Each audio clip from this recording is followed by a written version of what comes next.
এই তুমি দাঁড়ো, তার হাতে ফোনটা দেখি একটু, দেখেন আইফোন, এটা মিনিমাম 12 কিংবা 11 হবে।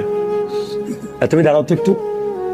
তার পরনের প্যান্টটা হচ্ছে নেইকের, তার টি শার্টটা হচ্ছে বেস্ট লেন, তার মাথার চুল ডিরেক্টলি হয়তো লিওনেল মেসির মতো অথবা নেইমারের মতো।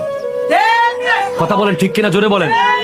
বাট উই আর সাকসেসফুল, আমরা সফল যে সে তার মতো, তার বন্ধুরা এখন বাইরে বসে গেম খেলার কথা, কিন্তু আজকের দিনে তারা মাহফিল এসেছে, মসজিদে এসেছে।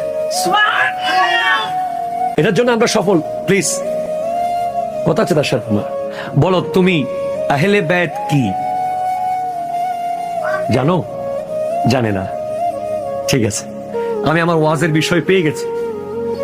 সে একটা ছেলে যদি আজকে চিনে ফেলে আহলে বাইত কি এবং what is the responsibility of us to আহলে বাইত, আহলে বাইত কারা, তাদের প্রতি আমাদের দায়িত্ব কি, তাহলে আপনি আর আমি মরে গেলেও এই মাহফিল জারি থাকবে এই ছেলের মাধ্যমে। এই যে বিশাল বাচ্চাদের একটা ক্রাউড, এরা আমাদের সম্পদ, প্রজন্ম, ভবিষ্যৎ। আহলে বাইত মানে পরিবারের সদস্য, ঘরের মানুষ।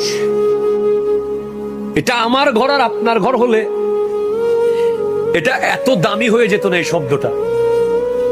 আমার ঘরে কত মানুষ আসে যায়, আমার সন্তান, আমার ছেলে, আমার মেয়ে, আর 10 জনের মতোই, এটা স্পেশাল কিছু না। আপনার কিংবা আপনার এলাকার চেয়ারম্যানের কিংবা আপনার এলাকার এমপি সাহেবের কিংবা গোটা বিশ্বের যিনি বর্তমানে সবচেয়ে পাওয়ারফুল প্রেসিডেন্ট, ওনার ঘরের সদস্য আমার কিছু ফারাক পড়ে না। মাঝে মাঝে নিউজ পেপারে দেখতে পারি অমুকের পোলা একটা গাড়ি কিনছে, অমুক নেতার পোলা একটা বাড়ি বানাইছে। কথা কোনো ঠিক কিনা বলেন? এর বেশি তাকে নিয়ে ভাবার সুযোগ, সময়, প্রয়োজন কোনোটাই আমার, কথা বলেন না, আমার আপনার। কিন্তু ঘরটা যদি নবীর হয়,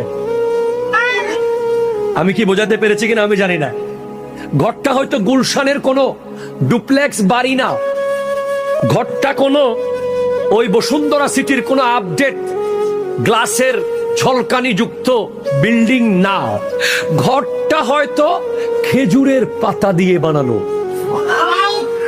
হয়তোবা পার্সোনাল 3টা বেডরুম ছিল না সেই ঘরে, অ্যাটাচ 4টা